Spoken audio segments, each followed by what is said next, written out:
அனைவருக்கும் இனிய காலை வணக்கம். நான் உங்கள் சாத்தூர் கலைச்செல்வம். இன்னைக்கு ஆன்மீக ரீதியான தகவலை தான் பார்க்க போறோம். என்னன்னா, நம்ம திருநெல்வேலி மாவட்டத்துல ஒரு பிரசித்தி பெற்ற கோயில் இருக்கு. என்ன கோயில்? பாடலிங்க சாஸ்தா கோயில். அது எப்படி போகணும்? கல்லிடைக்குறிச்சியில இருந்து மலையாங்குளம் என்ற கிராமத்துல இருக்கு பாடலிங்க சாஸ்தா. மிக பழமையான கோயில். ஏறத்தாழ ஒரு 600-1000 ஆண்டுகள் பழமையான கோயில் அப்படிங்கிறாங்க. இந்த கோயில் வரலாறை பத்தி பார்ப்போம்.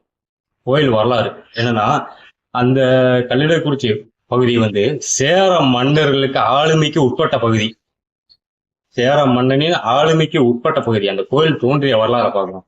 அதாவது சேர மன்னர் தன் மனைவியோடும் சேர மன்னர் காட்டுக்குள்ள வேட்டையாடுறதுக்காண்டி போயிருக்காப்புல.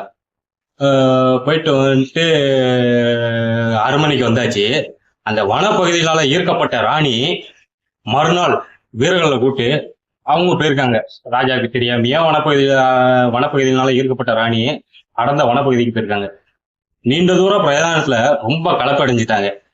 அங்க ஒரு சுனை நீர் தெரிஞ்சிருக்கு. அந்த சுனை நீர்ல சரி தாகத்தை தீர்த்து விடுவோம், போக சோகத்தை உடல் சோர்வை தீர்க்கிறதுக்கு அங்க குளிச்சுக்கிடுவோம் அப்படின்னு பிளான் பண்ணி அங்க சுனை நீரையும் பறிக்கிட்டாங்க. அந்த சுனை நீர்ல குளிப்போன்ட்டு உள்ள இறங்கிட்டாங்க. இறங்க தெரிஞ்ச அவங்களுக்கு ஏற தெரியல. இறங்கி குளிச்சிட்டாங்க. ஆனா ஏற முடியல. உடனே அவங்க வீரர்களை சத்தம் போட்டு கூப்பிடுறாங்க. வீரர்கள்லாம் காப்பாத்தி அரண்மனைக்கு கூட்டு போயிட்டாங்க ராணிய. அரண்மனைக்கு போன ராணி காலை பார்க்கும்போது, அதாவது அந்த காலத்துல காலில் பாடகம், இப்ப நம்ம கொலுசுங்கிறோம், அந்த காலத்துல பாடகம் என்ற பெயர் தான். பாடகத்தை அணிச்சிருப்பாங்க. அரண்மனை சென்ற பிறகு அவங்க காலை பார்க்கும்போது ஒரு காலில் பாடகம் இருக்கு, ஒரு காலில் பாடகம் இல்லை. உடனே ராஜாட்ட சொல்லி, நான் இது மாதிரி வனப்பகுதி போனேன், இங்க சுனை நீர் இருந்தது, அங்க நான் நீர் பிறகுனேன், குளிச்சேன், அங்கதான் என் பாடகம் தொலைஞ்சிருக்கும், நீங்க தேடுங்க அப்படின்ட்டு சொன்ன உடனே வீரர்களை அனுப்பி தேட சொல்றாரு ராஜா.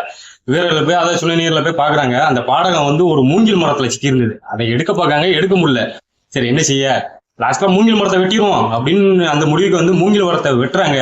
ரத்தம் வெளியேறிக்கிட்டு கொட்டுது மூங்கில் மரத்துல இருந்து. பயந்து போன வீரர்கள் ராஜாவை கூட்டு காட்டும்போது ராஜாவும் ராணியும் அங்க வராங்க. ரத்தம் பிளிரி கொட்டிக்கிட்டு இருக்கு. பாடகத்தை எடுக்க முடியல.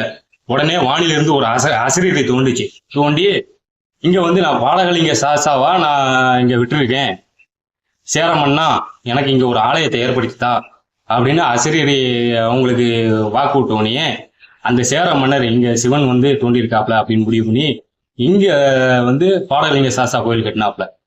இந்த பாடகலிங்க சாஸ்தா எப்படி வரணும்னா, திருநெல்வேலி புது பஸ் ஸ்டாண்ட்ல இருந்து பாவநாசம் செல்லக்கூடிய பஸ் இருக்கு. பாவநாசம் பஸ்ல ஏறி கல்லிடைக்குறிச்சியில இறங்கிட்டீங்கன்னா, கல்லிடைக்குறிச்சியில இருந்து பொட்டல் மினி பஸ் இருக்கு.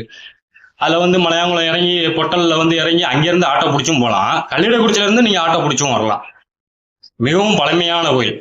இந்த கோயில் முன்பக்கம் அகழி ஒரு குளம் ஒன்று. அந்த காலத்தில இருந்து குளம் இருக்கிறது.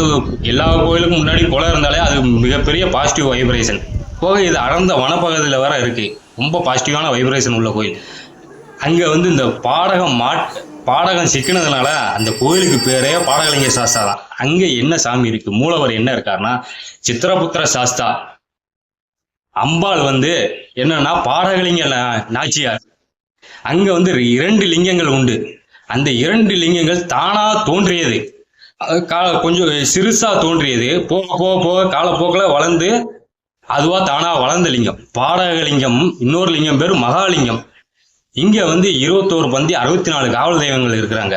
என்னென்ன காவல் தெய்வங்கள் அப்படின்னு பார்த்தோம்னா, சங்கிலி பூதத்தார், தலவாய் மடத்தி, மாட சாமிகள் அனைத்தும், தட்சணாமூர்த்தி, தர்ம சாஸ்தா, விநாயகர், நாகர் தெய்வங்கள், முருகப்பெருமாள், வள்ளி தேவயானைகள் கூட, துர்க்கை, சரஸ்வதி, லட்சுமி, வனப்பேச்சியம்மன்,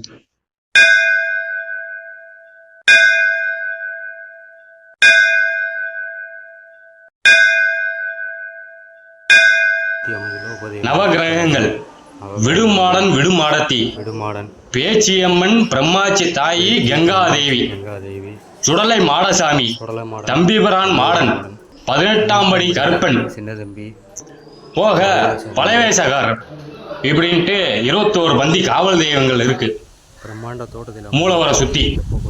போக இந்த கோயிலுக்கு முன்னாடி ஒரு 10 அடி உயரத்துல 10-12 அடி உயரத்துல ஆழி பூதம் இருக்கு. மிக பிரம்மாண்ட தோட்டத்துல இருப்பாங்க மனைவியோட ஆளி பூதம். அதான் அந்த கோயிலுக்கு காவலுக்கு. அடர்ந்த வனப்பகுதி, நல்ல வைப்ரேஷனான பகுதி. இங்க விட்டிருக்கும் பாடகலைஞர் சாஸ்தா, இவர் வாகனம் வந்து கஜ வாகனம், யானை வாகனம். கோயில் முன்புறமே இருக்கும் யானைகள். கஜ வாகனம் உங்க வாகனம். சித்திரபுத்திர சாஸ்தா, பாடகலிங்க நாச்சியார், பாடகலிங்கம் மகாலிங்கம், இவங்களை தரிசித்து வாழ்வில் அனைத்து செல்வங்களும் பெற்று இன்புற்று வாழ நான் வாழ்த்துகிறேன். நன்றி, வணக்கம்.